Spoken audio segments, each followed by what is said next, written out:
They say today's a gift, but I'm used to being told that I'm receiving a gift. And I'm not saying I never get them. In fact, I love giving them too. But sometimes I look out at the day and think, well, that just isn't true. It's not that I don't know my luck.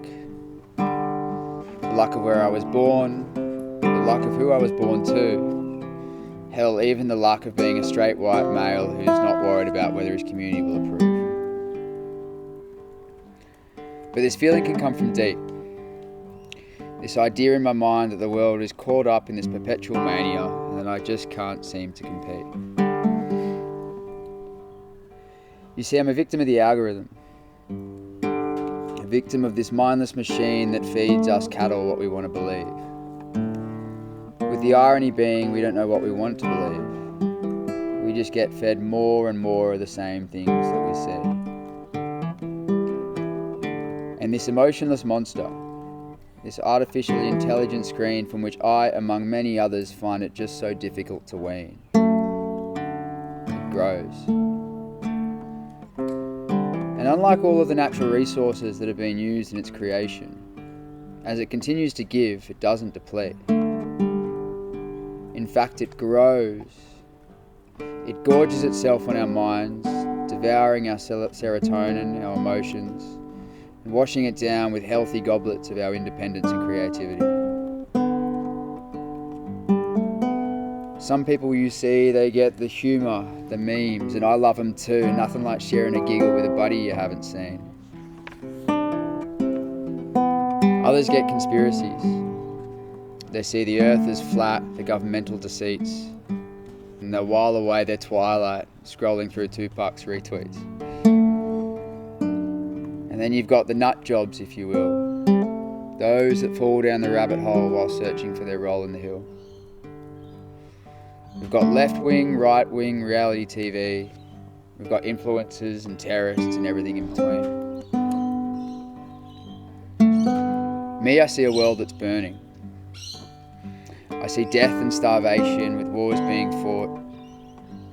I see governments ignoring the climate despite what we've been taught. I see a loss of species with forests ablaze and ice caps melting with cities covered in haze. I see the rich getting richer and the rest facing struggle. I wake up to this and go to bed to that, and all the while find my mind in a muddle. I try to stay positive, boy do I try, but every time I pick up my phone I start wondering why. Why is this happening? Why are we here? If all of the signs in our future are pointing to fear.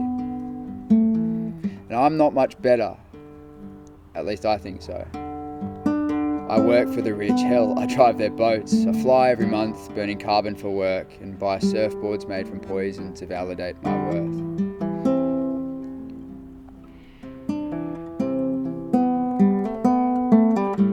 But how can we survive if we don't give in to this machine? No, now I'm not talking about the algorithm, I speak of the capitalist dream.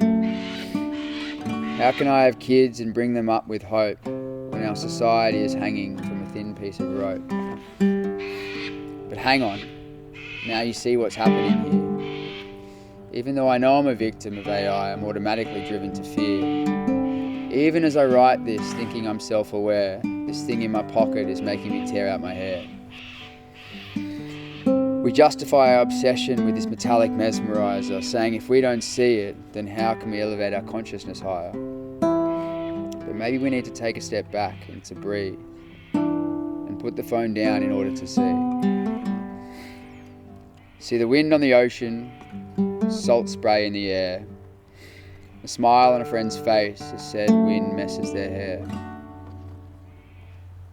People laughing and drinking while singing a tune, or birds flying around, or a new flower in bloom.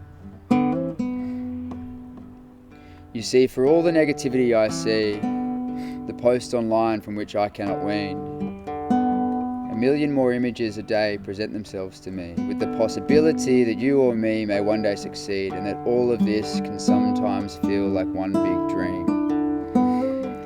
But the longer we stare at that screen, The more we ignore, the less fresh air we breathe, the less opportunity we give for ourselves to be part of this team.